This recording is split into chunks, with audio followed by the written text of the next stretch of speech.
don't need any of the computer. Yes, You do? Okay. You need, or is it going to be online? Okay. I am signed. I don't know. That matters. yeah, 'cause I'll need to. Well, I don't know if it does or let me see.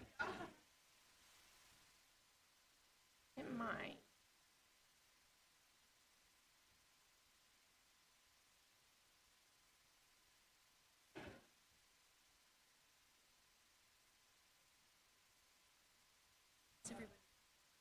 I'm pretty sure. I'm sure. Well, we've had some. I had the stomach bug last week, but it was just. Oh, there is a.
So first thing this morning, we have Judy Bastian from our library, and she's going to talk to us about the new book talks series.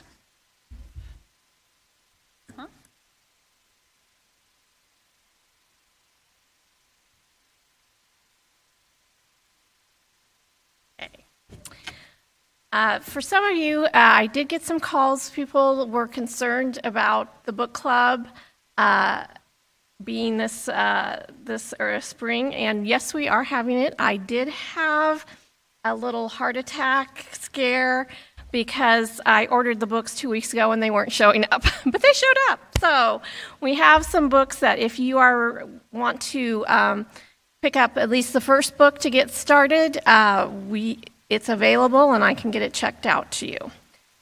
This spring, we're going to be talking about Entangled World, and I'll give you just a little bit of an idea of what this is about and the books that we will be talking about. The Entangled World is talking about globalization, about cultural exchanges and patterns of globalization, and new forms of trade and exchange of ideas have elevated living standards, wars, and ethnic clashes, and have dislocated peoples and remapped the world. Now, this is really an older series of books, some 20 years old, but as we look at the news, this is still going on today, and it still relates to what's going on today. So the first book is Bel Canto by Ann Patchett. And a little synopsis of this is an American opera singer, a Japanese industrialist, a French diplomat with skills in the kitchen, and a translator who falls in love with a Latin American terrorist are taken hostage by revolutionary terrorists in an unnamed Latin American embassy. Low comedy and high suspense, romance and tragedy blend in Patchett's Orange Prize-winning novel, inspired by the actual seizure of the Japanese ambassador's residence in Peru in 1996. This is the first one. It's going to be led by Karen Miriam Goldberg, and it'll be on Wednesday, March 15th at 2 p.m. The next one is People of the Book by Geraldine Brooks. Book restorer Hannah Heath's project, the 500-year-old illuminated Sarajevo Agda manuscript, is a repository of tragic episodes throughout human history. As a friend tells her, this book has survived the same disaster over and over again, referring to this fear, this hate, this need to demonize the other. As Heath unpacks the clues in the book that illuminate its history, an insect wing, a wine stain, a missing silver clasp, her life in Sarajevo at the end of the fratricidal Bosnian War enriches her own perspectives on humankind's potential for violence and redemption. This one will be led by Gene Chavez. If you were at the fall, one of the fall book discussions, he led that one too last in about, I think, October, November. And this one's going to be Wednesday, April 5th at 2 p.m. Then the last one is Anil's Ghost by Michael Ondaatje. I hope I'm pronouncing that right. Canadian novelist Michael Ondaatje explores his own Sri Lankan roots in his fourth novel. I mean the violence of the conflict between the Tamil Tigers and the Sri Lankan state. Anil has fled her increasingly violent homeland to train in America as a forensic archaeologist. She comes to Sri Lanka on a UN mission after work in the killing fields of Guatemala's dirty war. She is teamed with local archaeologist Sarith, whose Buddhist perspective and murky political connections balance her Western perspective on events. That's going to be led by Rosemary Colich, Sister Rosemary Colich, and that will be Wednesday, May 10th at 2 p.m. So the books are available. If you can't come to the first one, you're invited to, you don't have to go to all of them. You don't have to even read the whole book. You can read part of the book. And you are welcome to come and talk about it. And we do have coffee and water. And I think we just have a really nice time talking about these books. And we have wonderful leaders that really give us great perspectives. So I will have some books in the back, especially the first one, to get you started, and you can sign up and start reading. Thank you.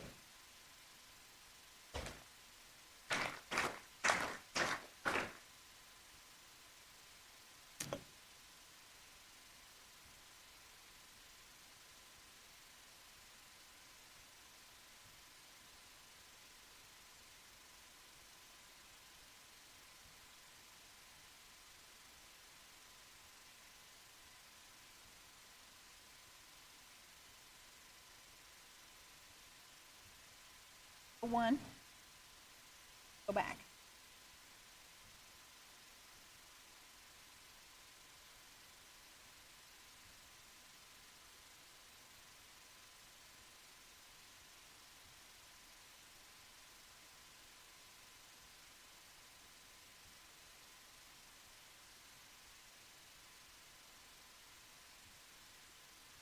All right. Thank you, Judy. And if y'all want your books, Judy, you're going to be back there for a few minutes? Okay. All right. Our next speaker, our first speaker, Jan Farrar, retired history teacher, is going to talk to us about the history of Rosalia. So, Jan, come on up.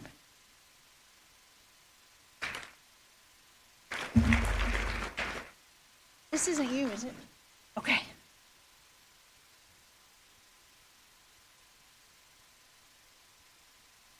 Stand. Just turn that up here so I can. Oh.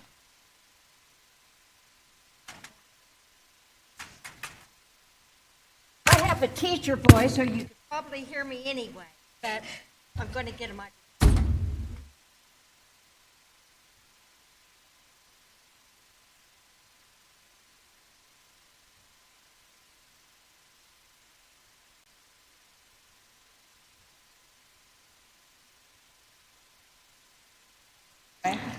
Does that help?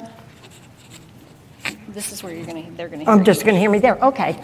Yeah? Okay. Hi, I am Jan Farrar. I see the mothers of at least 3 of former students in here and a former student right up front. Mandy can tell you I love an audience that can't get away from me talking, but I do apologize a little. Whoa, that's loud. Yeah. This good? Okay. Okay, no, she says it's good. That's fine. I'll talk this way. I apologize if I seem rather unorganized today. I was asked a week ago to come in to fill in for Tia Tunn at the Historical Society, and she couldn't be here, so bear with me today. I have talked with several groups in the last year, but they were pre-K through 2nd grade, 3rd through 5th grade, and my old group was 6th through 8th graders. So bear with me. It's nice to be able to talk with some adults here today. Much of what I will say today, you're going to be nodding because what the story of Rosalia is the story of every small town. But I hope it makes you start thinking back of some things also. Rosalia was never incorporated. We were never a city, but I consider us to be a community. And those of you I see here, you can agree to that, can't you? Rosalia is a community more than anything else. As far as settlement, though, Rosalia was first settled just shortly after the Civil War in 1869. That would be more or less a Rosalia township out there.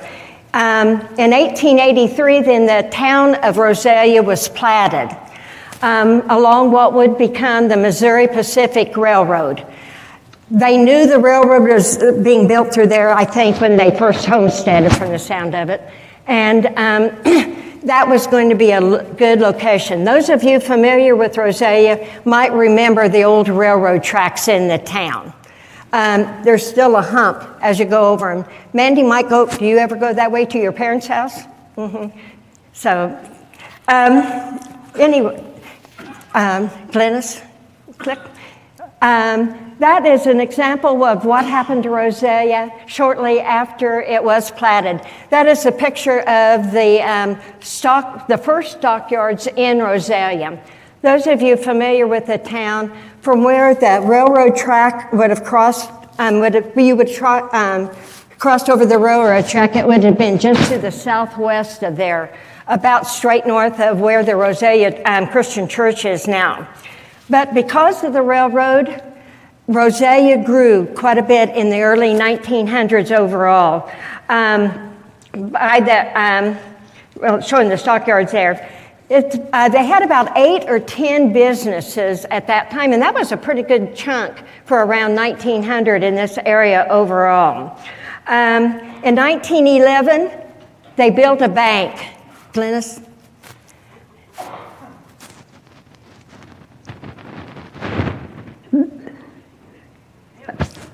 Uh-oh, there should be one before that. No, that's all right. We'll just go a different route here. Yeah, right there. Was the bank that was built in 1911. It was in existence until 1930 was when it closed down.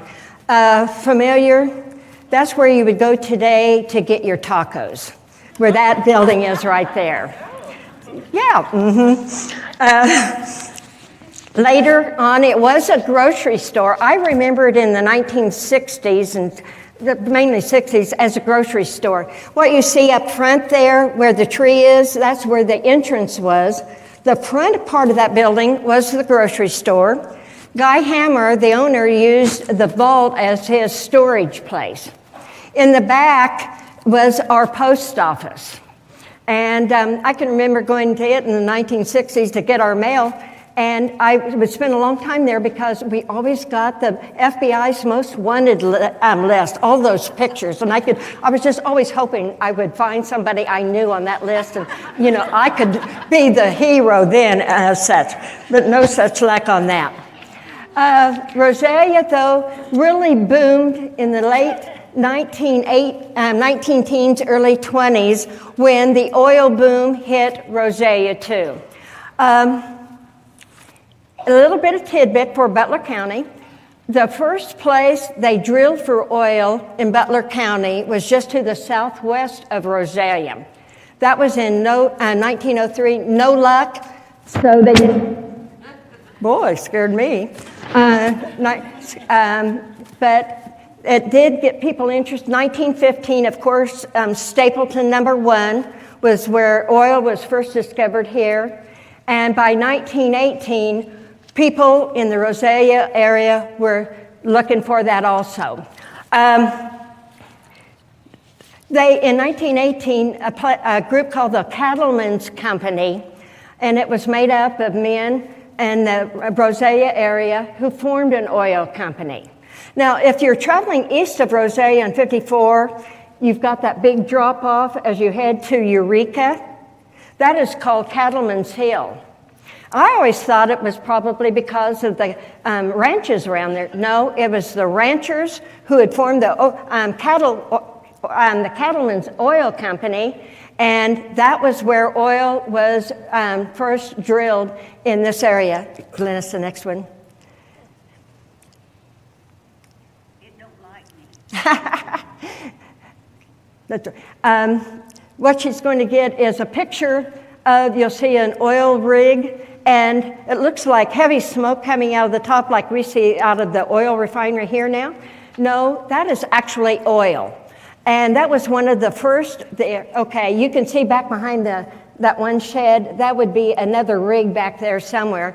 And oil had been discovered, and with the pressure, that was oil blowing up into the air like that. Go ahead, yeah, that one. That is on Cattleman's Hill in Rosalia. It gives you an idea how they were pretty closely associated with each other there. The Cattleman's Oil Company did drill a total of only 10 wells themselves, and they hit pay dirt on all of them. So rich oil area, and they still pump it out in that area today. I've got to look through these to make sure I don't forget anything. I'll jot some things down. Later on, the Cattleman's Oil Company did sell out to other people interested in the oil in the area. The effects of the oil boom on Rosalia overall, oil men, and I mean oil men, the big guys from Texas mainly, and oil workers came in to start working out in that area. No hotels or anything in Rosalia. People would rent out single rooms in their homes for men to be working there. They worked 12-hour shifts, day and night, and so that meant the people in Rosalia could rent out the same rooms to 2 different men or however many beds were in that room each day. So it was day and night. How did they get out to the wells? Well, yeah, they did have horse and buggy, but one guy had a car, and so he would serve as a taxi, taking him from Rosalia out to Cattleman's Hill, which is 3 to 5 miles out there to it overall. Other things, businesses continue to grow because suddenly, we needed this. We needed businesses. We needed a place for people to say. 2 lumber companies came in a short time there, a telephone exchange, a drugstore, among other things. Within a short time, by the early 20s, there were close to 20 different businesses overall in Rosalia, and that would have been from the railroad tracks to the south, and maybe just a little bit to the north of the railroad tracks overall. Glennis, the next one. Go back one. I'll be getting to the Liggett Hotel in a minute here. That one is taken from about where the railroad tracks were. If you look in the distance on that, you'll see a building, a brick building. That is the bank. That is the number of stores between the railroad track and the bank on the east side of the street in Rosalia at that time. Today, what do we have between the 2 places? We have a family who lives there, and basically that's it. And west side, there were some big buildings too. I think at that time, though, the bank was the only brick building in the area. Most of them were wood, and they'll come up in a little bit for something there. Notice the streets. Of course, nobody had paved streets at that time. This had to have been at a good time because you don't have deep ruts, you don't have mud slinging everywhere overall. And these men, you see some of the cars in that area, but you also see the men in their suits, very possibly oil men to that area overall. As many as 4 passenger trains a day stopped in Rosalia to bring in the oil workers and the oil men who had offices in buildings at that time, someplace in Rosalia. The town grew to a metropolis of over 600 people at that time. Today, if you count the people of Rosalia, the cats, the dogs, and every other varmint around, it might reach 600. But I doubt it. I think Rosalia, what is it, Becky, about 100 now? Probably about 100. Somewhere close to that overall. Activities during this time. The churches were very important. The Methodist and the Christian Church, both of them are still churches today in Rosalia, and they still play an important part of overall. And of course, schools played a very important part, and I'll talk about the schools here a little bit later on. Everybody came to town on Saturday night. The town was open. They would maybe have a movie on the side of a building for the kids. They had a dance every Saturday night. All kinds of businesses were open. Okay, ladies, we hear about how we're the gossips, right? The barber shop in Rosalia on those Saturday nights was open till at least midnight, a lot of times 1 o'clock in the morning, so the men could discuss business, right? Another activity, okay, I don't know if any of you remember a lady by the name of Ruth Hedrick. She and her husband Luke used to ride the tandem bike through El Dorado and wave at everybody. She had gone to school in Rosalia, and she was part of this group along with Mildred McLaughlin, Wilma Sprecher, Anna King, and I can't remember whatever. I got a chance to meet with them in the 1980s. At that time, well, they were still playing cards out at Sprecher's house, which is no longer there. It was torn down about a year ago. They played cards once a month. They called themselves the Sexy Six. They were down to 4. And I got to sit and listen to them on so many nifty stories. Well, I'm thinking about it. Tell your stories to your grandchildren, great-grandchildren. It will appear they're not listening to you, but they are. They remember things, and they'll say, oh, I remember that, and all. And so, and it just brings, if you say, I knew so-and-so, oh, wow. It's a big thing to them overall. They talked about the kids in town swimming in the water tank in the summertime. I think of Petticoat Junction on that. You know how the girls come out and up above the water thing there. But they did that. But that just gives you, I'll talk a little bit more about schools later on. But we had a great need in our town, though, at that point for a true hotel. Glennis, you want to switch that? That is what was the Leggett Hotel. It was built by one of the Leggetts who had been part of the Cattleman Oil Company overall. It was built in 1921 at the cost of $100,000. Pretty good chunk of money. That would be roughly about $1.5 million today to build that hotel. The furnishings were another $30,000. That would be close to $500,000 today. Some of the things, they had carpeting throughout. Even in the rooms upstairs, the bottom floor, okay, the windows you see on the right-hand side there, That would have been their dining area, and I'll talk about that in a minute. You go in the front doors, you had other things. There were some offices of the oilmen down below on the second floor. Then you go up, the second and third floors were rooms. Each room had their own lavatory, but you shared the rest of the bathroom and things at the end of each hallway. But they had water there. They had electricity there. And that was a new thing for Rosea. Rosea had no electricity at that time. And what the Legates did was build a generating plant right behind this building here. And there would... They had they had a lighted sign out front. They had electricity. They had all these conveniences. And the reason? They wanted to get the oilmen from Texas staying there, which they did for the most part. They had this dining room that ran in the beginning 24 hours a day. You needed it, because you had men working 2 different shifts around the clock out there in the hills. And so you needed that. I guess then in the 1920s, the Legate Hotel, the dining room, served as a destination place. People would drive from El Dorado, from Eureka, to eat there. Pretty good thing overall. Many of these pictures are from a book by Harold Borger called A Pictorial History of Rosea. It is loaded with pictures that are so nifty overall. Notice the cars out front there. People came.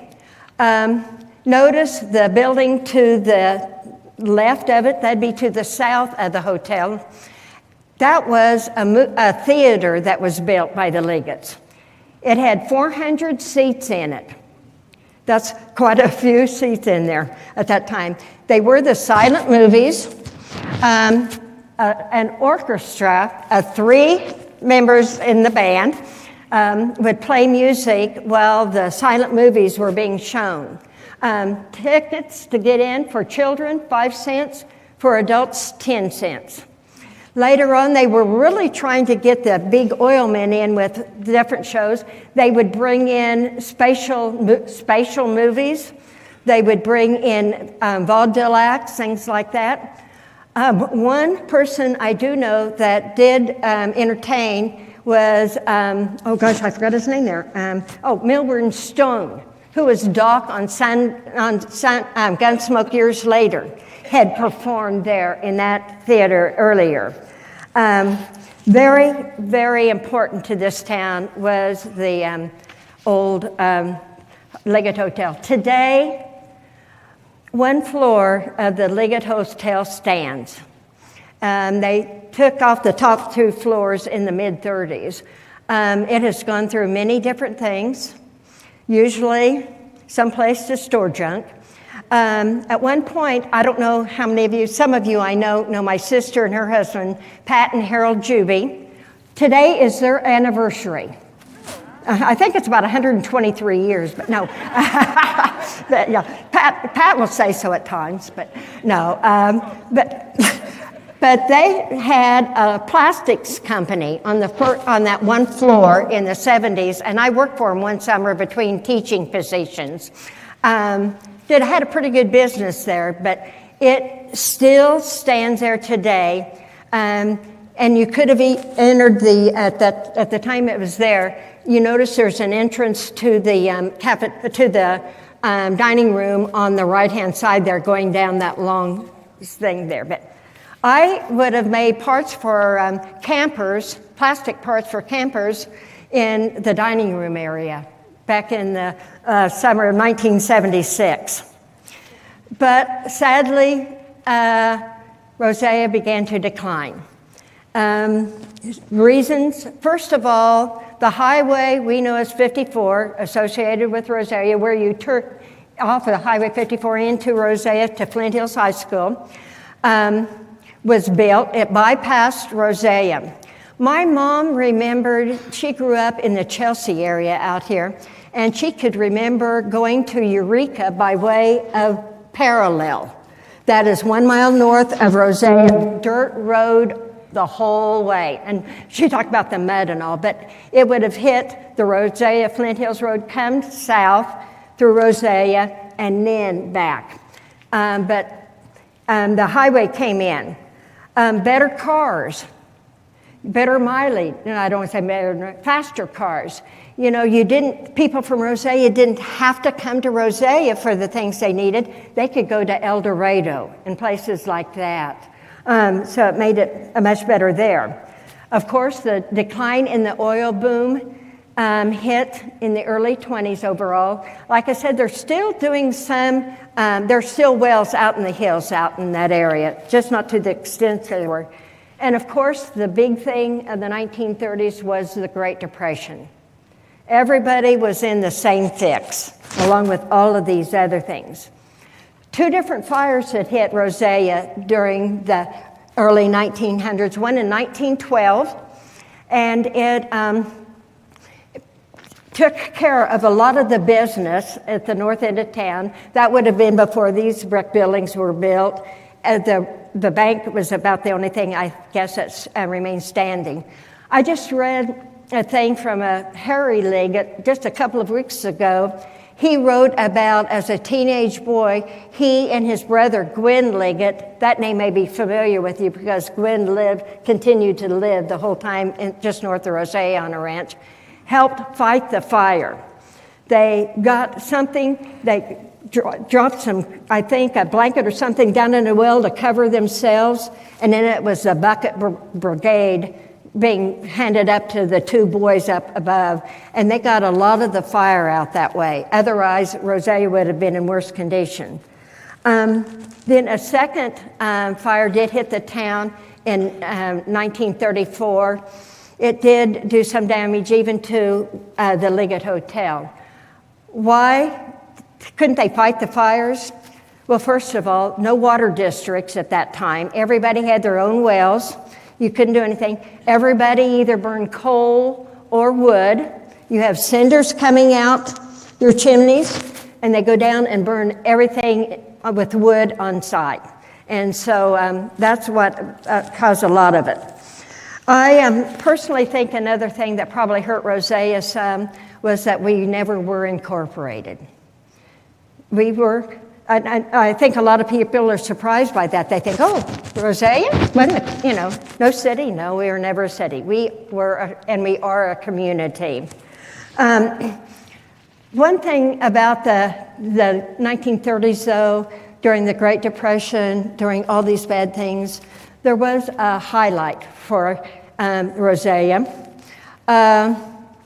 It was something to bring attention to Rosea, especially from people of Kansas, some, from around the entire United States.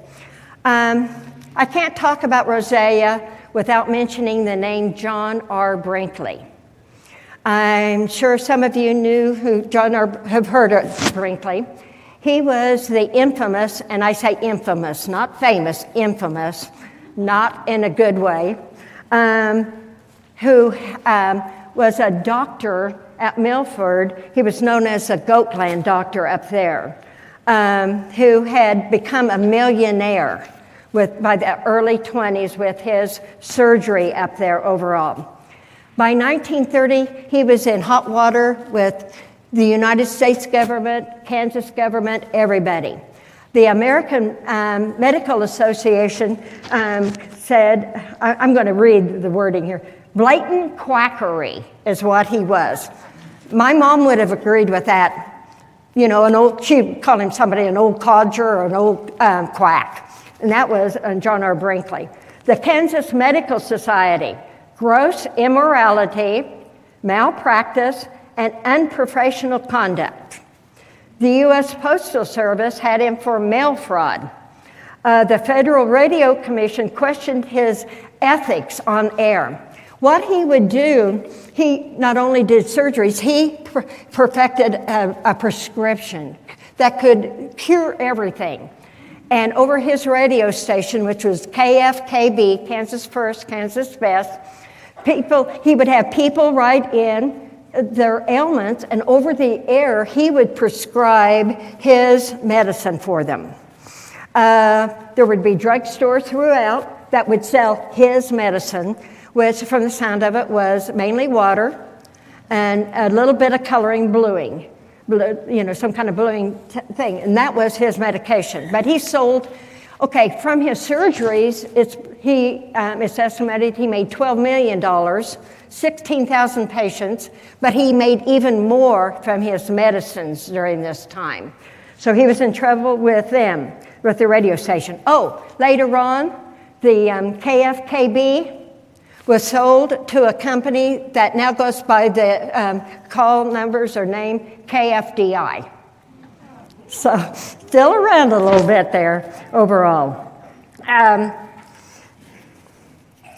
By 1930, both the American broadcast, he had lost his broadcasting license in the entire United States. One other thing that he would do. He would put big microphones on the side of the buildings and broadcast his radio stations over for the world to hear. And also he had lost his Kansas medical license. He was in the process of relocating to Texas at that time. He couldn't have a radio station in the United States, so right across the border from Del Rio, Texas, he was building this megawatt radio station where he could broadcast. This radio station down there could be heard in the Atlantic Ocean. Not in the middle of the Atlantic Ocean, but off the east coast of the United States with what he did overall. Now, he couldn't practice medicine in Kansas, but he had several of his surgeons up there. One of them was a man by the name of O.M. Owensby. He was, what am I doing there? Owensby spent about another year up at Melbourne, which would now be at the Milford, at the bottom of Milford Lake. In 1931, he traded some called undeveloped oil royalty in Texas for the Liggett Hotel. And he and his family, his wife, 5 sons, and 1 daughter, moved to Rosalia. He opened the Owensby Sanitarium, performing various things. I think he was willing to get rid of rheumatoid arthritis, anything he could, but mainly with the one surgery, and it was in the Liggett Hotel. The family lived there, and everything else overall. Excuse me. The next year, 1933, Brinkley was pretty well relocated in Texas, but he was very upset with Owensby, and now that is according to Mrs. Owensby, his wife. I got a chance to talk to her in the 1980s. She was 90 years old and lived in Alabama. What a sweet, sweet lady she was. But it appeared that Brickley, I get Brinkley and Brickley mixed up because Brinkley was the quack, and then Brickley was a young man who raised the goats for Owensby during this time. But he was so upset with Owensby, he had some of his surgeons and all come to Rosalia and open their own hospital across the street to the north to try to run Owensby out. Didn't work. The Owensby family seemed to be a very popular family within Rosalia. They supported the schools. Dr. Owensby had water wells dug in Rosalia, so Rosalia had a better water supply until we got rural water finally. By January of 1934, Brinkley's office, his hospital across the street, had shut down. It was not to be there anymore. What's interesting is that Owensby then took most of his equipment, moved back to Milford, and was working in that hospital for a while. He went up there, but his family stayed in Rosalia so they could finish that school year there. By later that year, 1934, Dr. Owensby had to retire because of his health, and at that time the family did move to Alabama. Why mention it? People who know the full story smile. People of Rosea smiled about it. Pardon this pun, but the hospital gave the people of Rosea the shot in the arm they needed to get through the Depression and everything else, it seemed. People from other parts of the United States were so curious. I talked with one man who, Mandy, are you old enough to remember Mr. Clark? Yeah, okay, just below. He would have been around some there, but he talked about seeing cars from every state in the Union, even from Canada, parked at this hotel overall. And then you get real excitement when Brinkley says he's coming to town, but no evidence that Doc Brinkley was ever in Rosea. He was in Texas, and he would not have been welcomed in Kansas anywhere overall. It employed a lot of people of course, with the hotel there, with what went on, with the sanitarium, with the businesses that were still there. So much mail was arriving and leaving the post office in Rosea, it got a higher classification. And what had been the movie theater, that became the post office later on, and even after that it was a grocery store. So they made use of various things overall in that way. The decline of Rosea, though, did continue. Everything is a stalemate everywhere in the United States during World War II, because so many of our men were off fighting. It was a thing, though, that Americans, we did what we could to help support our nation at that time overall. I can remember, I was born in 1950 when, added up, I'll be 72 in a couple of months here. But we moved to Rosea. My dad had an illness and we were forced to move to Rosea. And I can mainly remember Rosea living there in the 1960s. The bank did become the grocery store I talked about, and everybody traded there. We didn't have a place to go when we had ball games. There was nothing to eat for kids, and parents didn't do it at that time. We'd go up to the grocery store and we'd go back to the meat counter and tell the guy, okay, I want a piece of this meat and this and that. And he would make sandwiches for us so we'd have something to eat and all. At the corner, we had that corner. I used to call it the junkie corner. There's no question. You know what I'm talking about there if you go by. The junkie corner there overall, I'm going to sit down if you don't mind. My legs are starting to go. And there was a very good truck stop there in the 1960s. And across the road to the east, there was another little gas station down there. But very little in the way of any kind of businesses. People had to move because of to look for jobs, because the oil boom was over. It took a lot more land to farm or ranch than it had earlier, so they had to find a separate job. Mandy, your dad was lucky there, wasn't he? Mandy's dad remains a rancher about 4 miles north of Rosea and about a mile west back in there. But yeah, did it again. Today, there are very full-time agriculture people in our area. We do have a couple of ranches. Yeah, we are right on the edge of the Flint Hills, and they are beautiful. Sometime, if you've got wonderful tires on your vehicle, go north of Rosea to 30th Street, turn back east, go a couple of miles, which is a terrible road, cross a cattle guard, and you are in the middle of the hills, and you won't see fences for quite a ways there. That's where we've had 2 different symphony in the Flint Hills there in the last decade or so.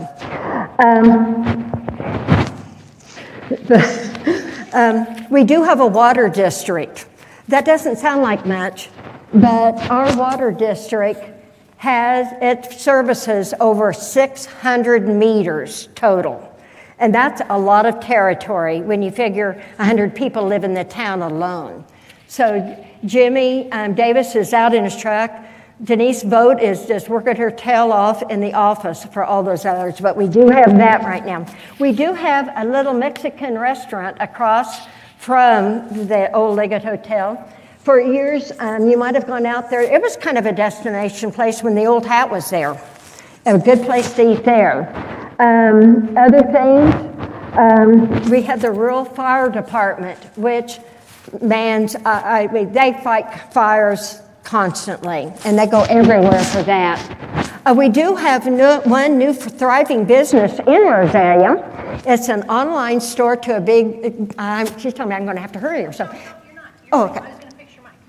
Okay.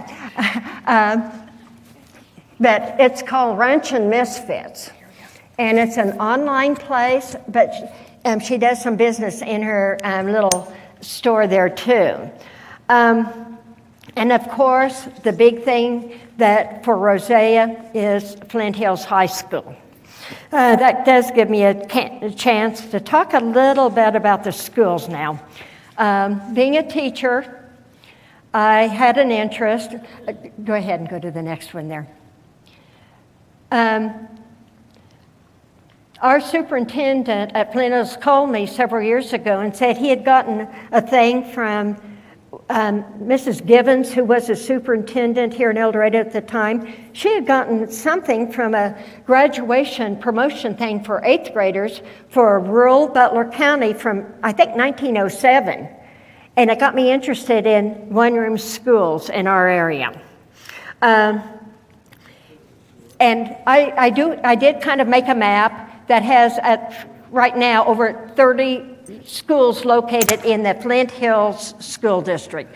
Flint Hills is a unified school district that came about when the state of Kansas decided the smaller schools there was no value in them. And so we consolidated. I'm going to stand up. And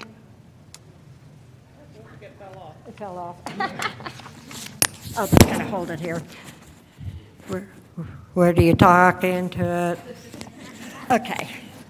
But I have this one right there. That is Enterprise School. It was one of the Rosalia ones. It would be 3 miles approximately west of Rosalia. If you ever drive out that way and you see a large number of farm machinery, a huge area of farm machinery, it is Stan's Farms today. And that is a school that would have been right at that corner there, but just an example.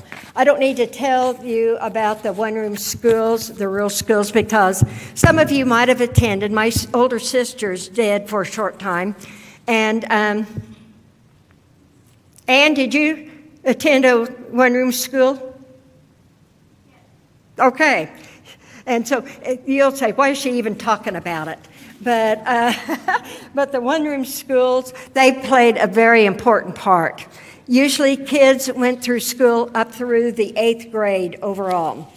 With our first boom in Rosalia, though, they decided we needed some central thing. Plus, we needed some kind of a high school so people, students, if they wanted to go to school, I'm not going to be able to.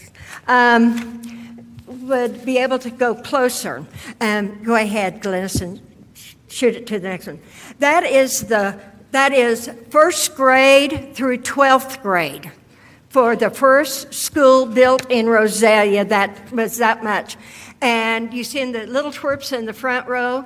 On the back row, from the left, you see a group of girls, and then you can tell a couple of older people, and then you see 4 boys total, was all. I talked with 3rd through 5th graders about a month ago, and I showed them that picture, and I asked them, well, why do you think there are so fewer boys than girls? and they knew the answer. I was so proud of them. And it was because boys quit after the 8th grade so they could work on the farms. But today, if you are out in the Flint at Rosea, at the Flint Hills High School area, this building would have been about where the parking lot is today out there. Go ahead and take it to the next one, Glennis. I love this shot. No, go back one. We've got to show the girls here. You see the first, well, this would have been a couple of years later. Rosea had girls basketball before they had boys basketball. Probably main reason we had more girls than boys in school. This, the front row or the players on the back row, that would have been coaches and people who watched the game.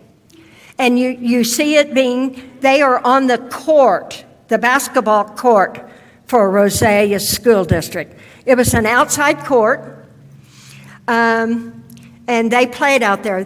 The women I talked about that I had talked with, they talked about playing on the outside court and going to Cassidy on a wagon to play the girls at Cassidy and teasing them because we had a railroad in Rosea and they did not have one in Cassidy yet. The railroad that comes down from Emporia through Cassidy to El Dorado, still a lot of trains on there today, was finally completed in 1923. But that gives you an idea of the girls before what it is. But the oil boom, that's when we had to get a big move. Okay, go ahead now, Glennis. This is the School of Rosea. It was built in 1923. I spent 10 of my 12 years of schooling in this building. It was, right on the corner where you go back to the football field and on the Flint Hills Road right there. It's right at the corner there.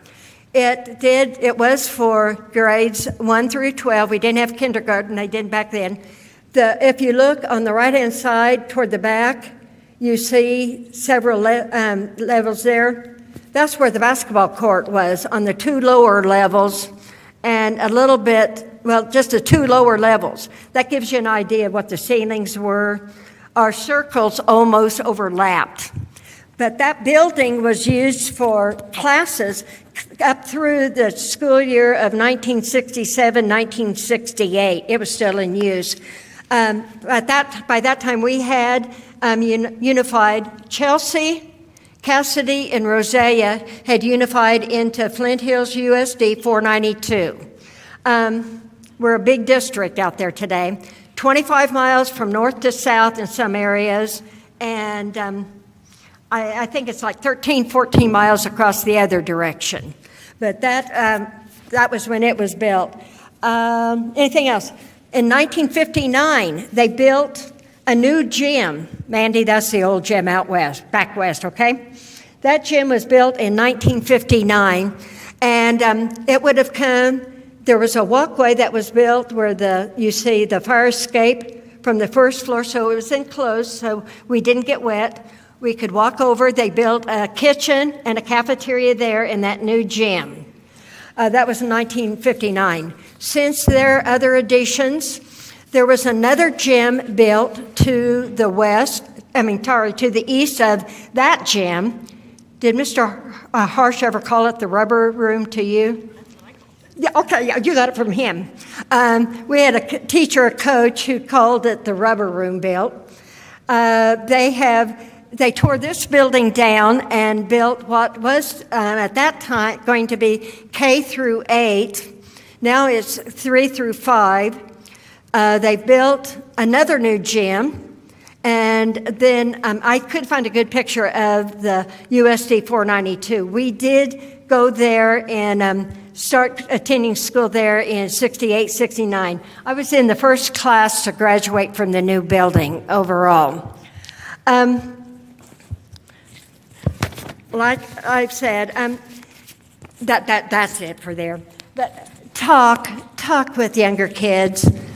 Give them some ideas. Don't be afraid to write things down. Mandy, who did you interview for your interview you had to have? Do you remember? I can't remember who you had. Down. No, you wouldn't have had me because I didn't have you for history. Right, yeah, you were the one who didn't go with it. But yeah, but record things, let people know. And just keep in mind, Rosalia has not declined. Rosalia community is still alive and dwelling out there. Thank you. Any questions about Rosalia, Flint Hills, anything? How do you get there from El Dorado? Highway 54, straight east of town, 13 miles, and you'll see a sign that says Flint Hills High School. We're there.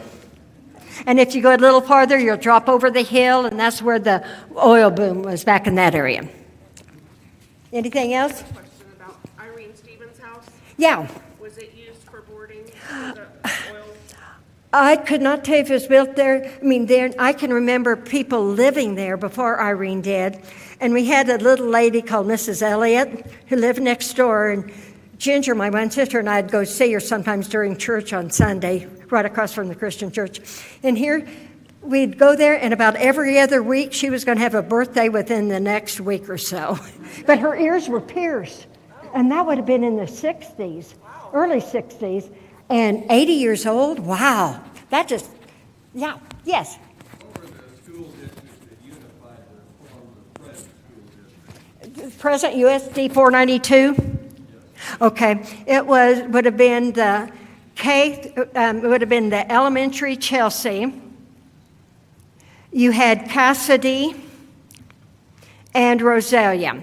Now, along the west border of that, we come in and out with El Dorado. El Dorado really didn't want us. I think the main thing, the thought of busing starting for El Dorado stopped them from doing it. For a while, we also did have part of the Eureka district on the east side of the county. But I think just about all of it is, I think, now in Greenwood County. Anything else? Yeah. So there's not a restaurant now? There is a little Mexican restaurant now. But that is it as far as getting something to eat.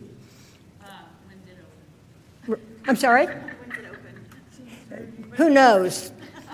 Becky would have a better idea when it's open. Usually it is even, Post on Facebook that they're going to be open. yeah, it's better than it was when the other lady had it, isn't it? Here at B&B number 2. Yeah. I'll try to find something out there and get it to somebody who would know. Okay, I'm sorry, I'm not a big help there. She has a restaurant in Eureka as well. Yeah. So she tries to do both. Anything else? Yes, Glennis. The Liggett, what relation are they to Dick and, Dick? Okay, Dick and Tom. Okay, Gwen Liggett. It was a very large family. I believe the original Liggetts that did a lot of this during the oil boom, I think there was 10 kids in their family. Dick would have been some kind of a nephew down the road a ways. Now, as far as living out there, Gwen Liggett and his son Blaine Liggett continued to ranch out there until both of them were gone. Okay, I'm going to shut up now. Thank you. I think could you hand me my little clip there? Thank you. All right. Thank you so much, Jan. We are going to break until about 5 after, and then we will reconvene with our next speaker.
All right, let's bring it back.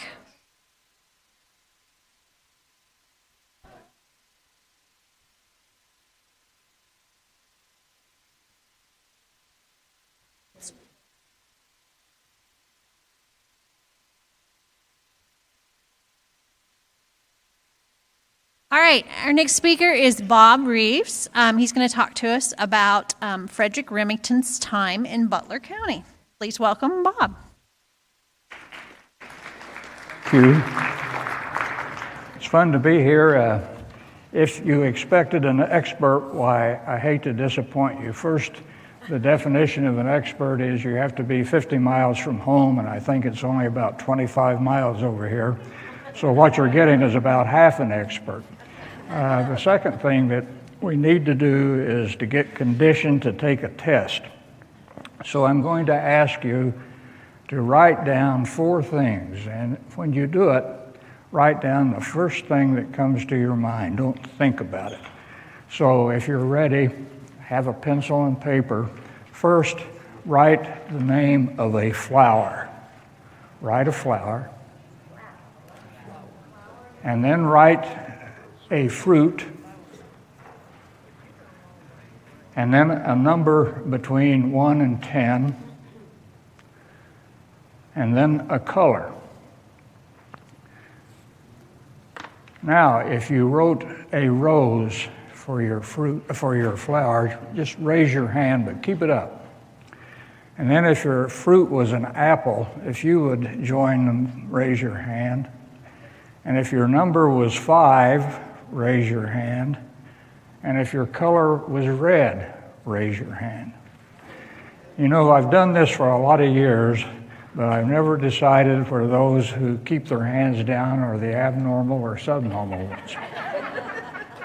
What we want to talk about today is something that's a little difficult. The first thing I had to learn about Frederick Remington was to spell Frederick without a K, and it really doesn't look right yet.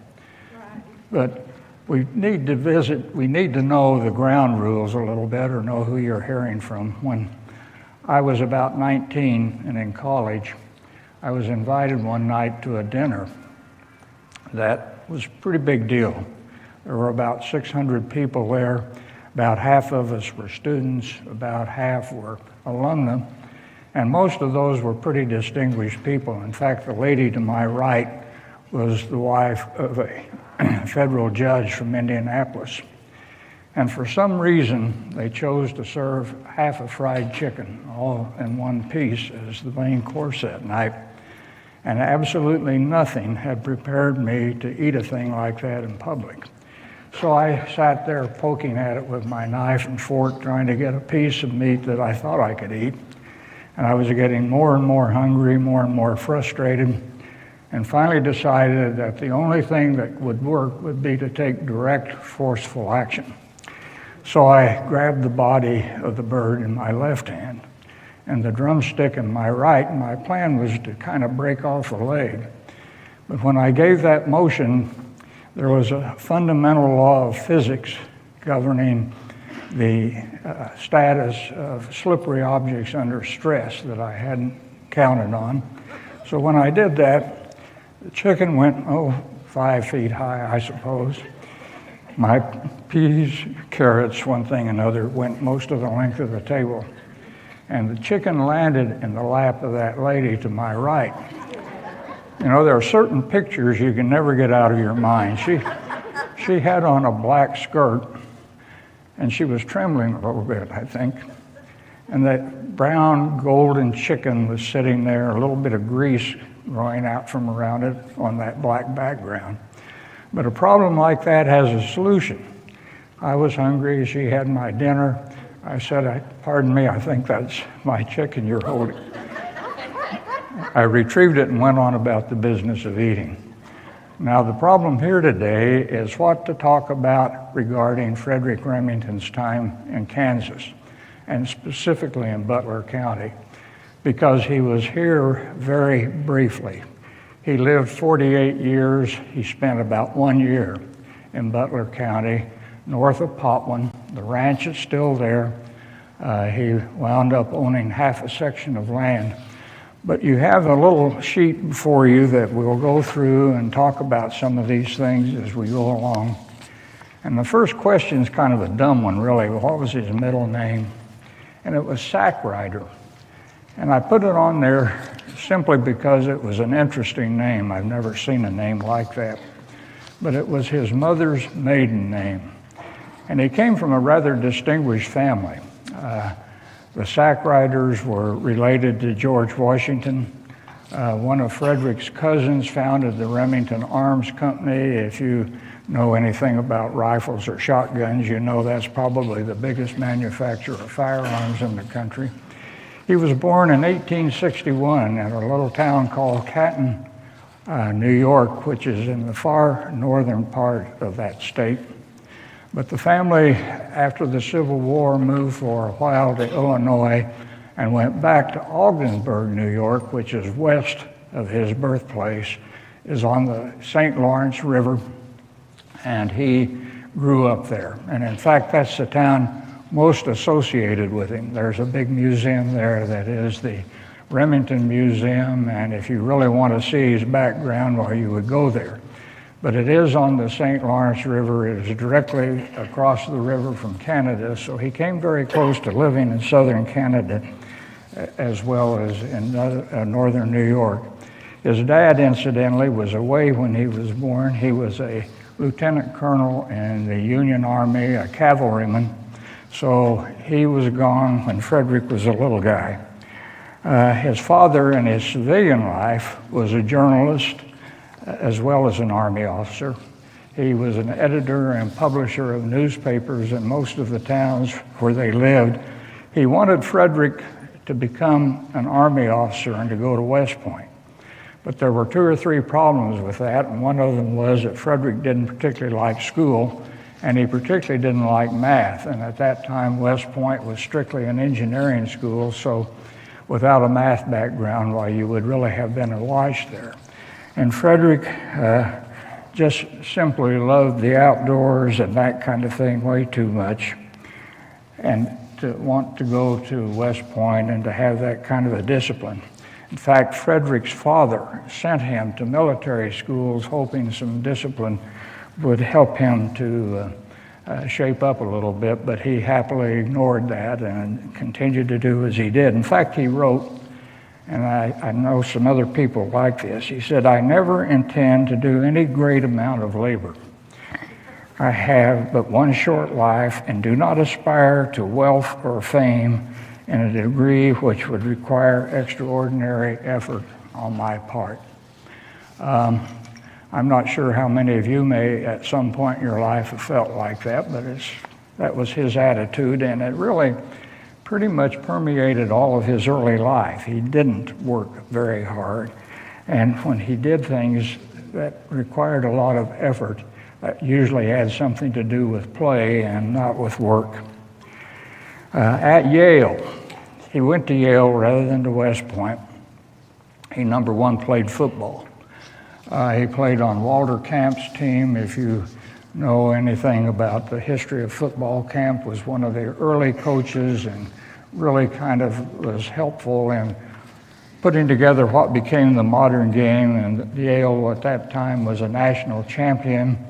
However, there were only about 20 colleges that were playing football at that time, so it wasn't quite as huge a thing as the Super Bowl might be, for example.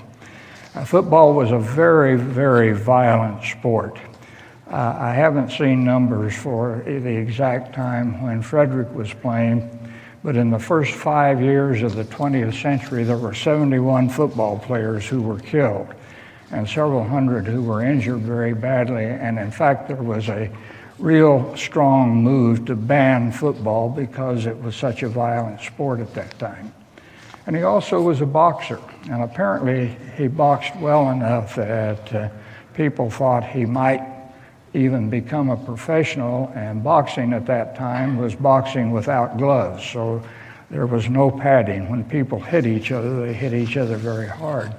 And that gives you a little indication of the type of person he was. He was 5 feet 9 inches tall and weighed 220 pounds, so he was a pretty stocky guy. and sort of fits the idea of a football player in that era. He also was profusely profane, and he didn't like anything formal.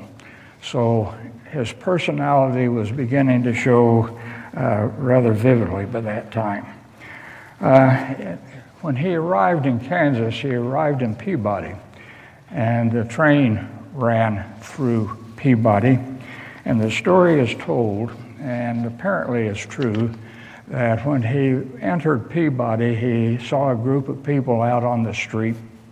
He went over to see what was going on, and when he got there, he discovered that the town bully was beating up a much smaller man. So he intervened. He asked the small man who was the victim of this fight, said, "Are you new in town?" And he said he was. So he told him to go ahead and leave, and he turned his attention to the bully. Now the quotation sounds pretty stilted to me, but Frederick, supposedly said to the bully, "Now I will settle this matter with you, clear the decks for action." And he proceeded to beat up the bully. Whether that story's true, I'm not sure, but nonetheless it's widely told and is generally accepted as true. He left Yale after just 1 year. And interestingly, there were only 2 guys in the art program at Yale at that time. And I suppose the upside of that is you were bound to be either valedictorian or salutatorian if you stuck around to graduate with your class. But he didn't. His father was ill with tuberculosis. He went home to help with that. After his year in school, his dad, in fact, died at age 50. And he left Frederick a fairly good estate, which he would use finally when he got to Kansas. Frederick went, after his father's death, his Uncle Mart arranged for him to go to work as a clerk for the state government in Albany, New York. But Frederick didn't like that. Clerical work didn't appeal to him in the least because he was very much an outdoorsman. So he left that job and went to Montana. He got to Montana, where he spent most of his time hunting and fishing. He decided he wanted to be a rancher. He wanted to buy a cattle ranch. But he found out that he didn't have the money to do that, and he went back to New York. And when he was there, he discovered the idea of sheep ranching. And in the late 19th century, there was a kind of a boom in sheep ranching, and it was possible for a period of time to buy a sheep in New Mexico for $1, and if you could get it to Kansas, it would sell for $5. So there was a great potential for profit. Sheep industry became really big in Colorado, and it became substantial here in Kansas. And Frederick decided that since he couldn't buy a cattle ranch, he would buy a sheep ranch, and he would become what then was called a holiday stockman. And much of the land that was available in this part of the country had been purchased by outsiders, that is, by people from New England perhaps, or New York, and very often from England or from other places in Europe. So he came to Kansas. He had a Yale classmate whose name was Robert Camp, who already had a sheep ranch north of Portland. And Robert Camp helped him identify a quarter section of land to buy, and he also sort of trained him in the art of raising sheep and became sort of his mentor in establishing a sheep ranch. He managed to buy this ranch, which is roughly 3 miles north and 2.5 miles east of the present-day Remington High School. He bought it for $3,500. It included a house, it included 2 barns and some other small outbuildings that were needed in those days. Apparently these structures were not in great shape when he bought them. The man from whom he bought them lived in New York, so it was typical of that kind of an arrangement that went on in that time.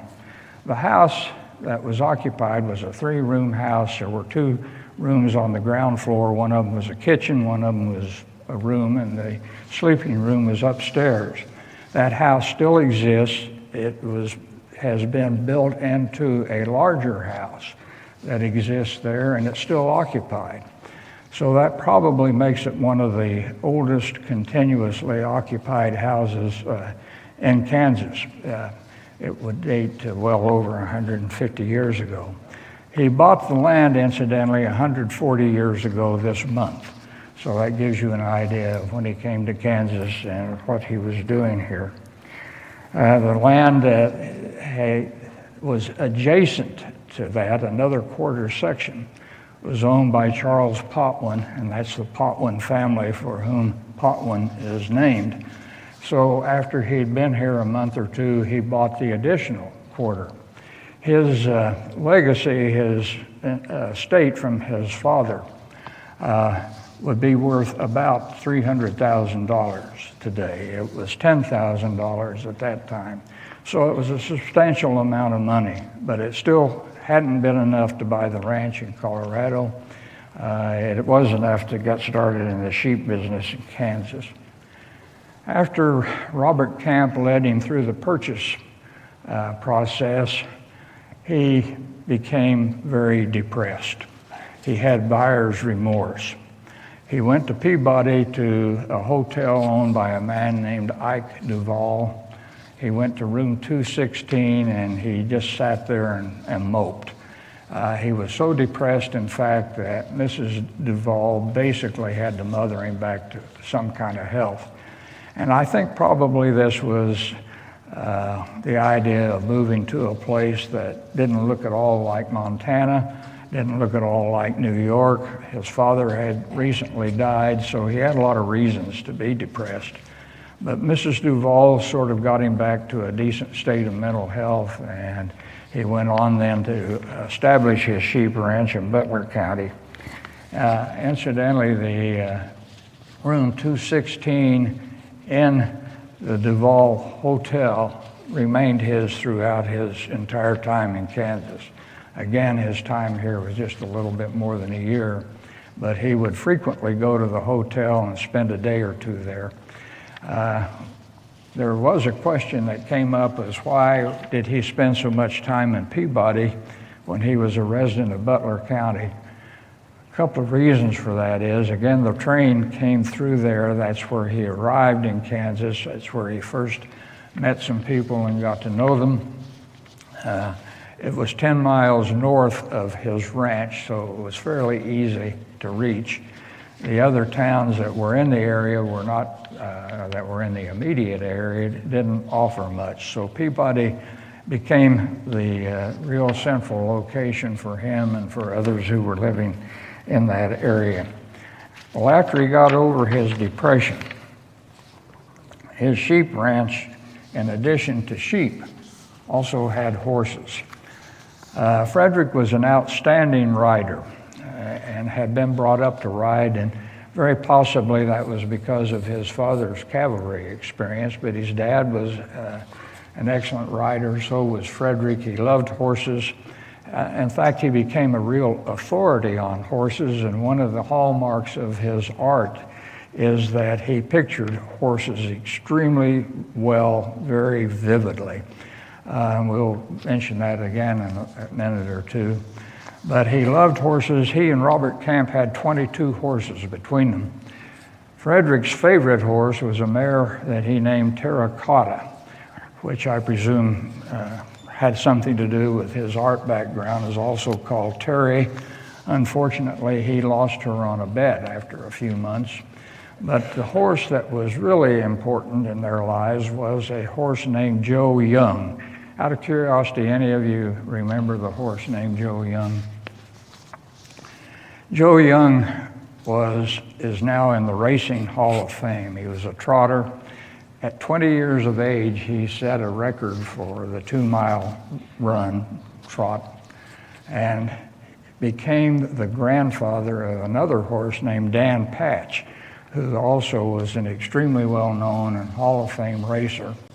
And Joe Young was pastured at Frederick Remington's farm, and he owned some interest in him. And again, it's typical of his great love for horses and horse flesh and his great knowledge of them. The closest town to Frederick was Plum Grove. Anybody here know about Plum Grove?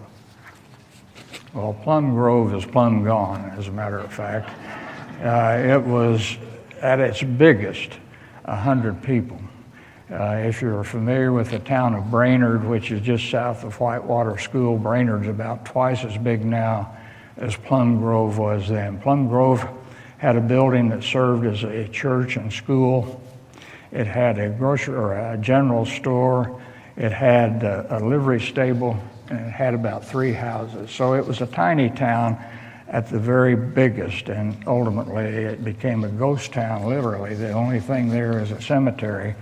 But at the time Frederick was there, it became his play place.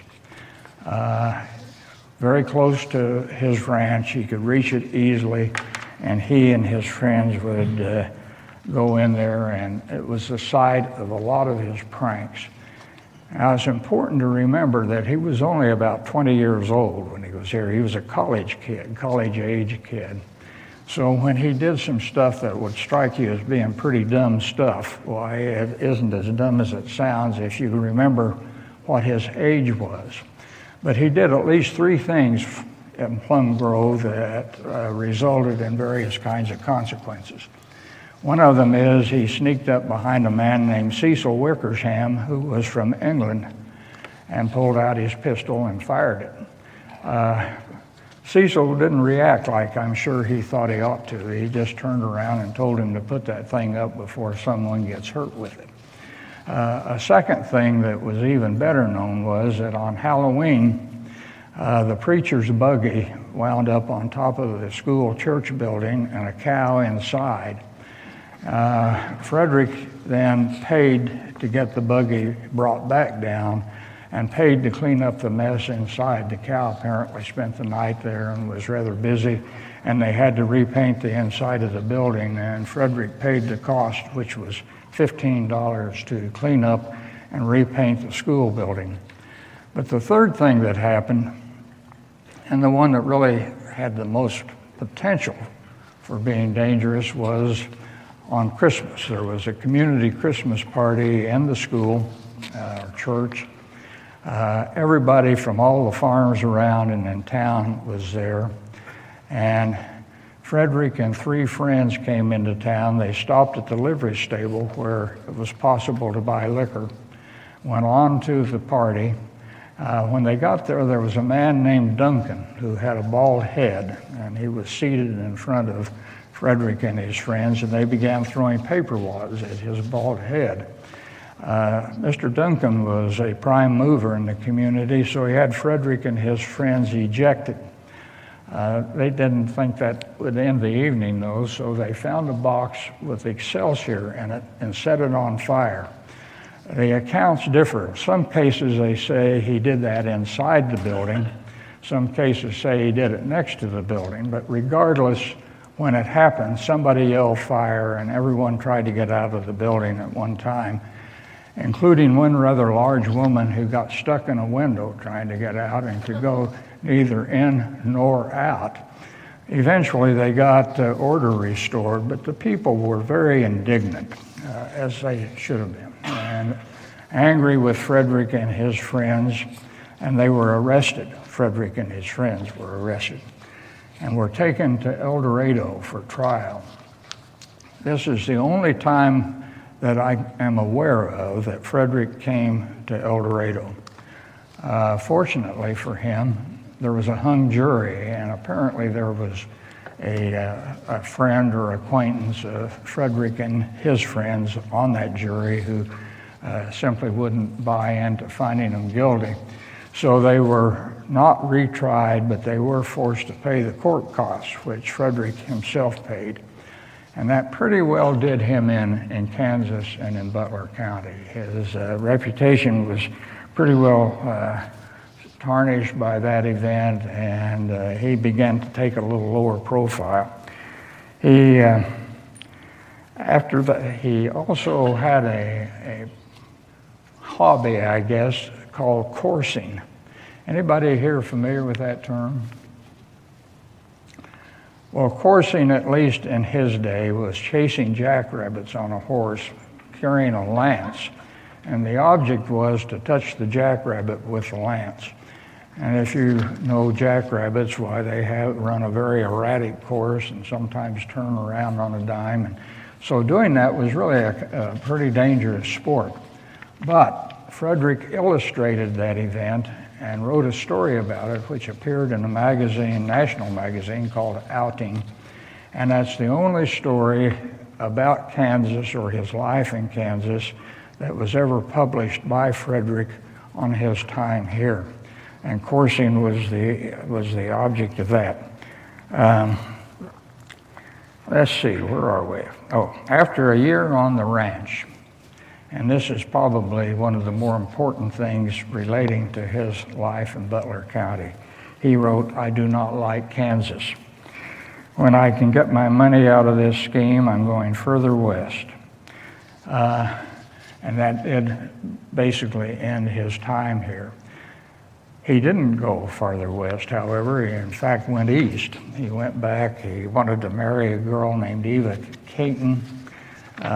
He had tried earlier to do that, and her dad would not let her. He said no when he had posed to the idea of it. And as far as we know, when he left, he's been back only twice. And in both of those times, it was because the train was passing through Peabody and he stopped. But on one of those occasions, the thing he talked about with the people there was the woman who was stuck in the window at the school building and when they set the Excelsior on fire at the Christmas party. So that pretty well stuck in his memory. Let's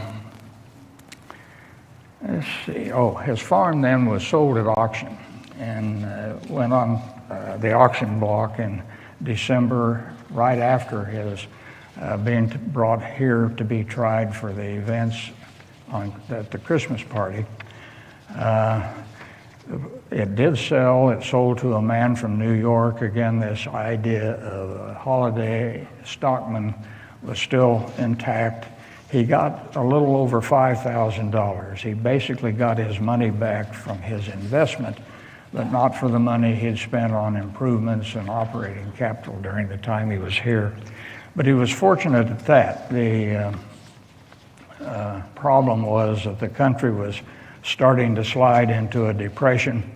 Land values were dropping, so he did have a good sense of timing, as it turned out, when he accomplished that and sold his. After a few months ago, I got a note from a man named Milton Clausen, whom I don't know, but who had grown up in Plum Grove. And he told me that his grandfather, whose name was John Clausen, had been the clerk at the sale of the auction for the Remington land. And he was paid 15 cents for having done that. And his father had purchased 2 plates when all of the household goods were sold, and he paid 15 cents for those 2 plates. And I suspect maybe they might exist someplace in this area. There are several Clausen families, not all of them related to each other, but who lived very near Plum Grove and in it. In fact, Milton Clausen, who wrote that note to me about his grandfather, had grown up at Plum Grove and went to school through the 8th grade there. But the school was closed in the early 1950s when all of the school consolidation was going on.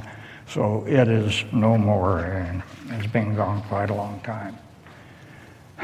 Remington had said he was going to go farther west. After he was married, he actually went to Kansas City, and that became his home with his wife, Eva. And he began trying to run a hardware store, and he also bought a 1/3 interest in a saloon. And the saloon business was really doing very well. And in fact, his partners and he decided that they would enlarge the saloon. But unfortunately, he learned that his partners were swindlers. So he lost all the money that he had put in the saloon, which amounted basically to all the money that he and his wife Eva had, and they were destitute. He was selling a few drawings by that time. He had a little bit of an income, but it wasn't adequate to support him. So she did what any newlywed mother would do when her husband was in trouble. She went home, and he went west. He went to join some prospectors on the Apache Reservation in the Southwest, and that's where he really started drawing a lot of pictures of natives. He came back from that through Texas. He came up through Oklahoma at Fort Sill. At Fort Sill, he encountered the Cheyennes and the Comanches for the first time, and he loved those people because they were superior horsemen. In fact, one of the Union generals, or one of the generals of that era, had described the Comanches as the finest light cavalry in the world, and that really struck a chord with Remington and his great love for horses.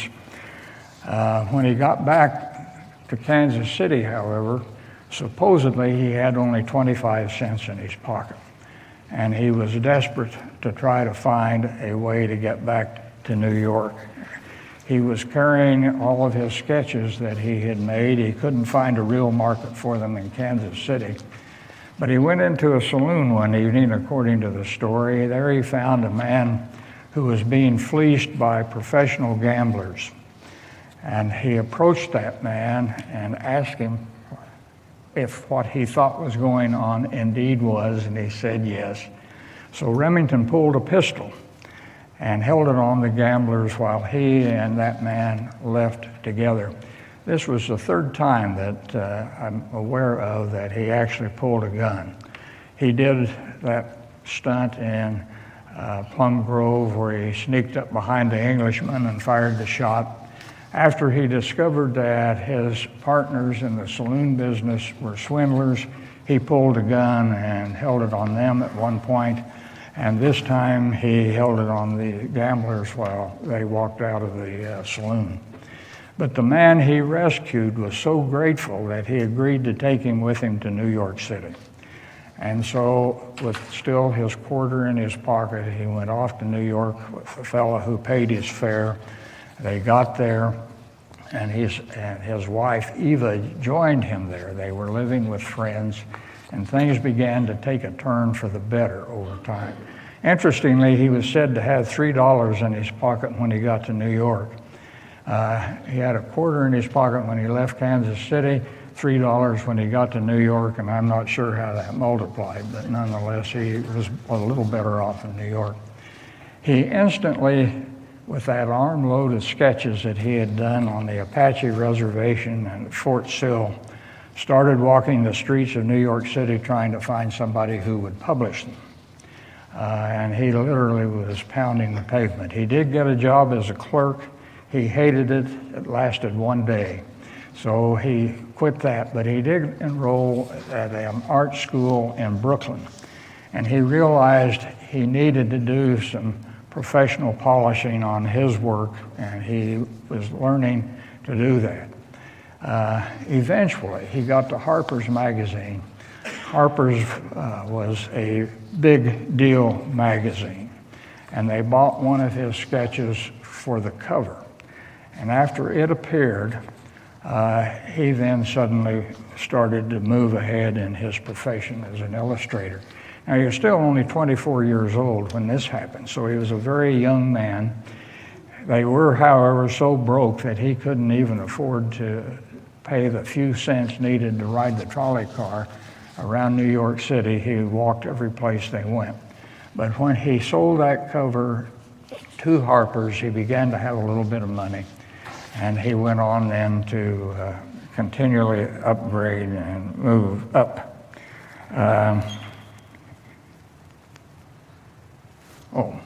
Then he went to Outing magazine. I mentioned earlier that he had a story published there about his time in Kansas coursing on the plains. Outing was an outdoor magazine. The story is that he walked in, he had a big bunch of his sketches with him.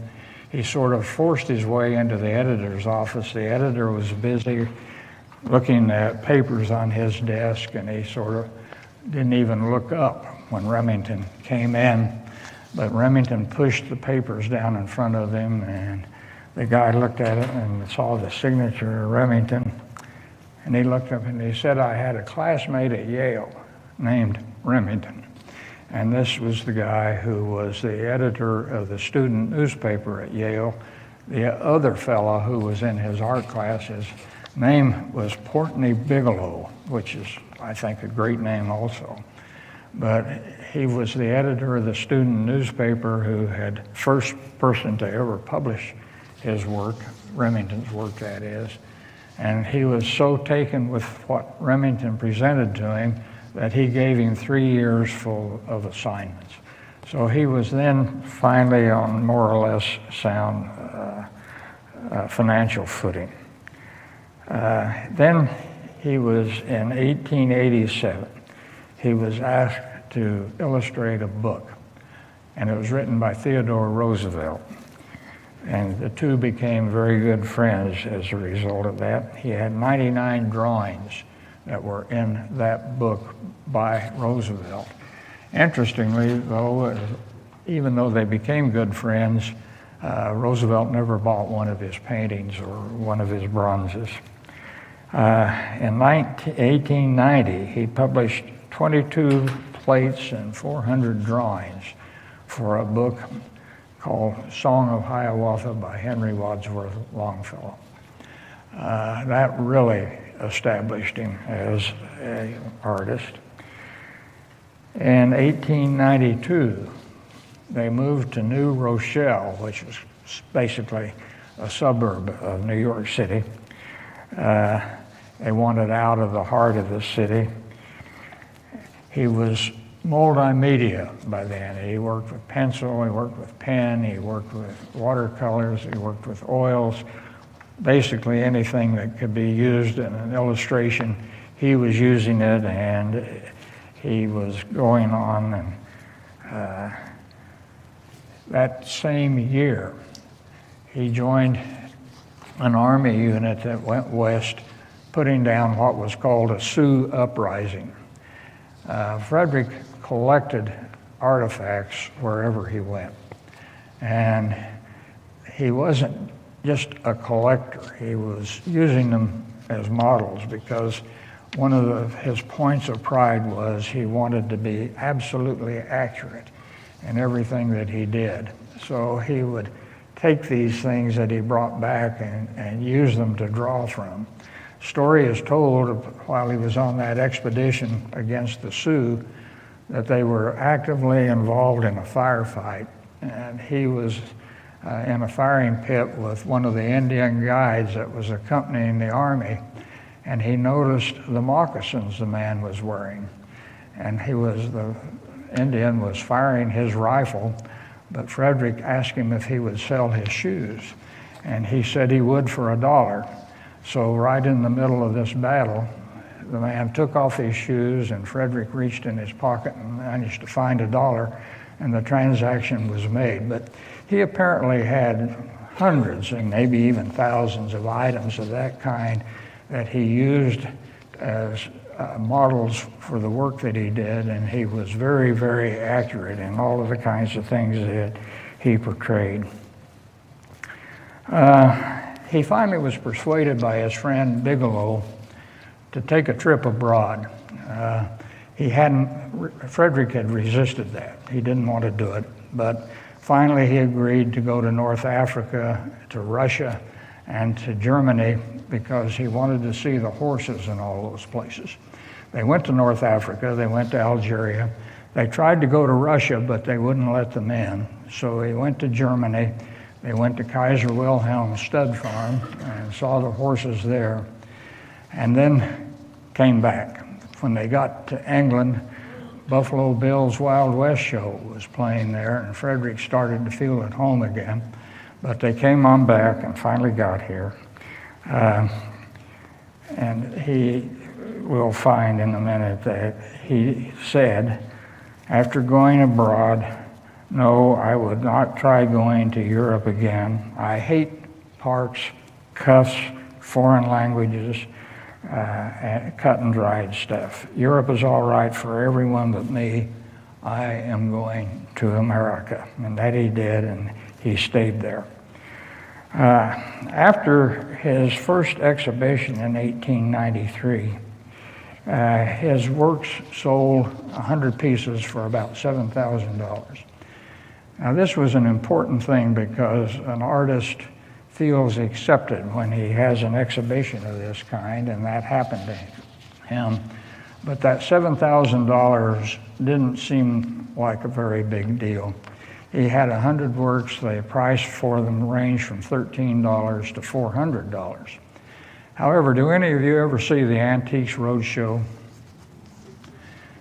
3 or 4 months ago, there was a man who came to the Antiques Roadshow, and the woman who was the appraiser was talking about the experience. She said she watched him come in, and he had something rolled up in a piece of paper. And he unrolled it 2 or 3 times and seemed kind of nervous about what to do with it. And she could tell it was a painting, but she couldn't, from where she was sitting, see what it was. So she finally just couldn't stand it any longer, the way the man was treating this thing, and went over to him, and he rolled it out, and it was a Remington painting from about 1904. It was a painting of a cavalry captain. And it's one that's rather famous. If you've seen his paintings, you'd probably recognize it as such. And somehow this had gotten in the man on the Antique Roadshow's family. As a result of what happened on the roadshow, he gave it to a museum in, I believe, Mobile, Alabama. But the appraised price for it was $1 million. So Remington did about 2,500 works in his life, and I'm sure not all of them were worth $1 million, but that's still something like, $250 million worth of paintings he produced. An interesting thing is that after he was through with his illustrations and paintings, he'd keep them for a while, and then he burned them. So a whole lot of the work he did went into the fire at his various homes where he lived. But the point of it is, if you could have bought something for $13 in the early 20th century, by now it might be worth $1 million. So I tell you to go home and look in your trunks and so on and see what might be there, because it may be worthwhile. Critics said that he never painted a picture of a woman. And that's not quite true, but it mostly is. And when he did paint a picture of a woman, it was almost always a native woman, be somebody among the Indian people that he was with. The most notable female picture that he's known for is he did an illustration for a newspaper story of a nude, and the title was Spanish Soldiers Search a Female Passenger. And it didn't exactly specify what they were hoping to find in searching this lady, but it's one of the very few female forms that he ever drew. And that purpose of that picture was to help propagandize in favor of the Spanish-American War, which came along a little bit after that drawing was done. He wrote one love novel, and as we'll see in a minute, he was a pretty prolific writer as well as painter and illustrator. But when he did write a love novel, he got Charles Dana Gibson to illustrate it for him. And Gibson, the so-called Gibson girls were the product of that man. So he apparently didn't even trust himself to draw or illustrate that kind of a person. He had a drinking problem. He was probably an alcoholic. It never straightforwardly says that in anything I read, but drink was pretty important to him. He went one time, his wife incidentally tried very hard to get him to give up drink. And he went 3 weeks without having a drink one time, and he wrote his friend Bigelow. And when he wrote Bigelow, he said, I haven't had a drink in 3 weeks, and I ain't going to have one till I die. But then he added, he said, when the doctors tell me I'm on my way up those golden stairs, I will have a martini. And then he also at some point wrote that he never regretted a drink he had, so he was somewhat addicted to it. Two things that distinguished his work, besides not drawing the female figure very much. One of them was horses. He was considered a true authority on horses. And if you compare what he illustrated with people like Charles Russell and George Catlin and others who were leading painters of the Wild West in that era, his horses were considerably more detailed. They were far more active. They were often kind of violent in the scenes. Have any of you seen the statue at the entrance of Remington Place in Wichita on 29th Street? There is a life-size recast of the Bronco Buster, which turns out to have been his first sculpture when he got to that point in life. And it really is pretty awesome. Now, his bronzes universally were about 1.5 to 2 feet tall. So this thing obviously was extrapolated a great deal, but go down 29th Street sometime, the northeast part of town, there is a subdivision called Remington Place, and at the very entrance is this. There's another one southwest of that a little ways in town on, I think it's 17th Street entrance to Remington Place. That's called the Rattler, and it is a sculpture of a rattlesnake frightening a horse. But again, you can really, at those two statues, get a good idea of how he illustrated and showed horses in the work that he did. Again, he did little things about 2 feet tall, and these are life-size, but it really blows it up where you can see it. But he said, I want my epitaph to be, he knew horses. He had that kind of a feeling about them. A man named Frederick Rudestall, who was his neighbor in Connecticut, is a man who who encouraged him to take up sculpting. Rudestall was himself a good sculptor, was well known, and he bought all of the supplies that Remington needed to start sculpting and led him through the framework of how to do it. Remington completed his first one. It was that one called the Bronc Buster. Again, that's the one that's in Remington Place in Wichita. And when Remington got it done, he decided he didn't want to have it cast in bronze. And Rudestall talked him into it. And probably if he had not talked him into it, Remington would never have had a reputation as a sculptor. He did 25 bronzes. And incidentally, the museum here in town has them all. It's one of the few places that has that many. I think there are only 2 that are on display right now, but they are there. My wife and I stayed in the Brown Hotel in Louisville several months ago, and in their lobby, they had a replica of the Bronc Buster. And I probably would have owned it, but they had it glued down, so it was not movable. But that's the size they tend to be, about 1.5 to 2 feet tall. They were very small and not life-size in the way he did them. In the work he did, in the bronzes as well as the paintings, he concentrated on the ordinary people. He didn't paint or portray the generals and the colonels. He portrayed the privates. He didn't portray the Indian chiefs. He portrayed just the ordinary person doing the ordinary things. He portrayed the cowboy and not the rancher. He was kind of a working man in the kind of work that he did. In 1898, he got to cover a war, and he'd always wanted to do that. He was an admirer of the paintings that had been done by the French and British during the Napoleonic Wars, great big cavalry charges and that kind of thing. So when the battleship Maine was sunk in the Havana harbor, he got in touch with William Randolph Hearst and with Harper's Magazine, and the 2 of them hired him to be a war correspondent. He and another correspondent went to Key West and tried to get into Cuba ahead of the troops. But there was a severe storm. They had to turn back, so they went in on the battleship Iowa. And they were on the Iowa when it bombarded the beach, and the soldiers then went in on boats.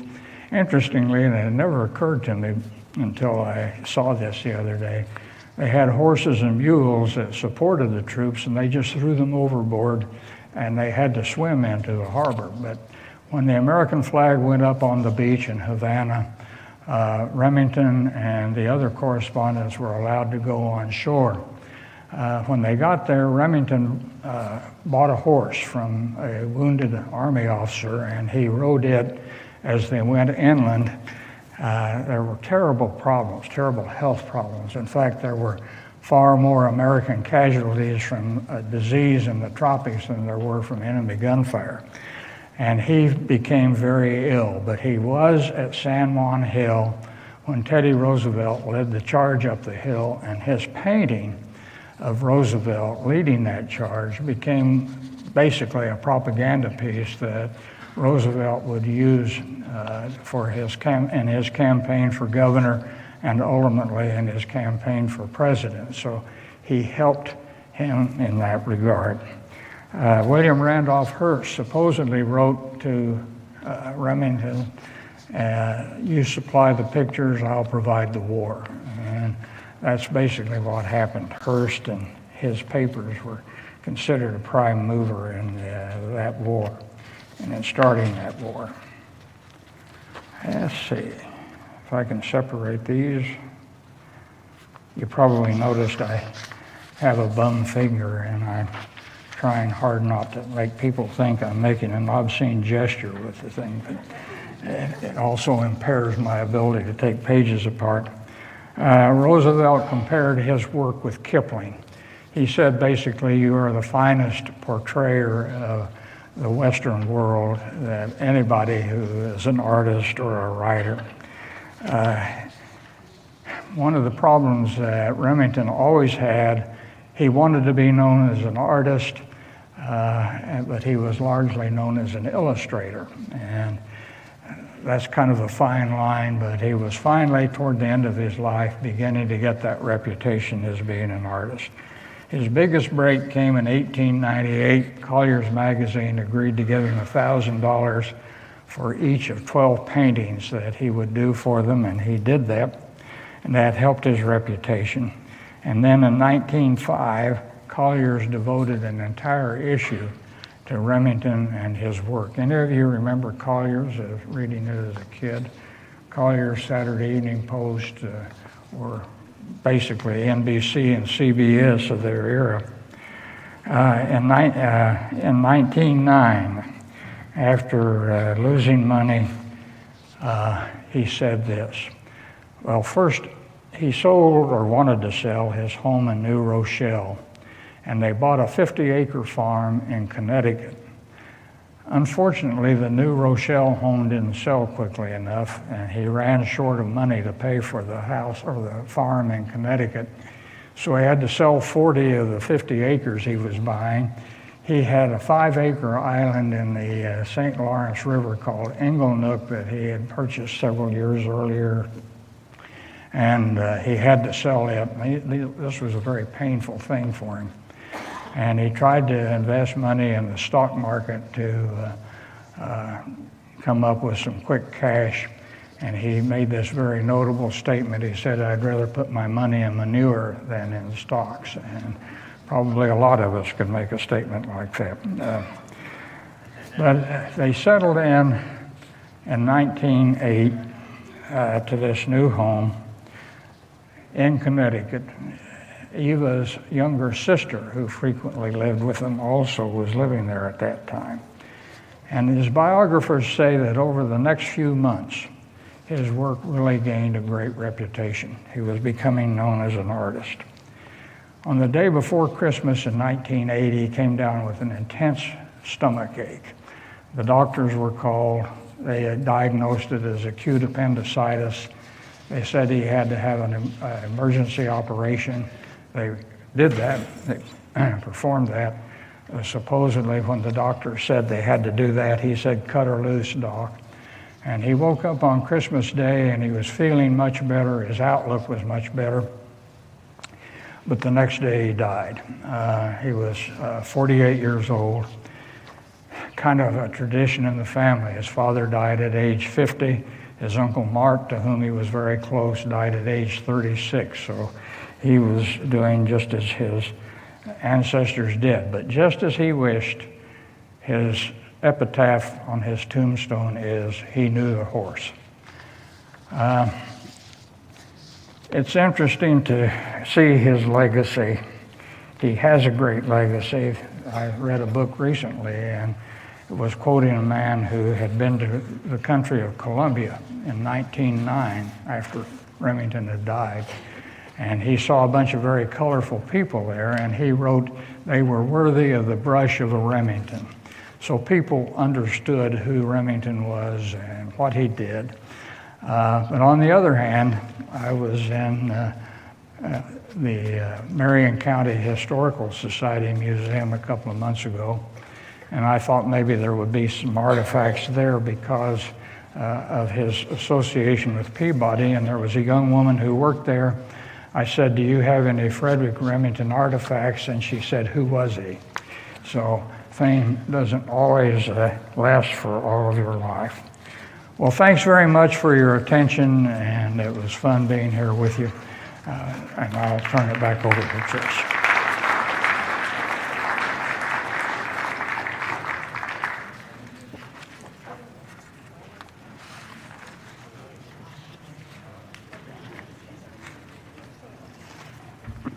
Thank you, Bob. All right, that wraps us up for today. I will hopefully see you all, I think it's March 7th, since we're not a leap year. March 7th, I have somebody from Humanities Kansas coming to speak. I don't remember the other one off the top of my head, but hopefully I will see you all then. Have a great day.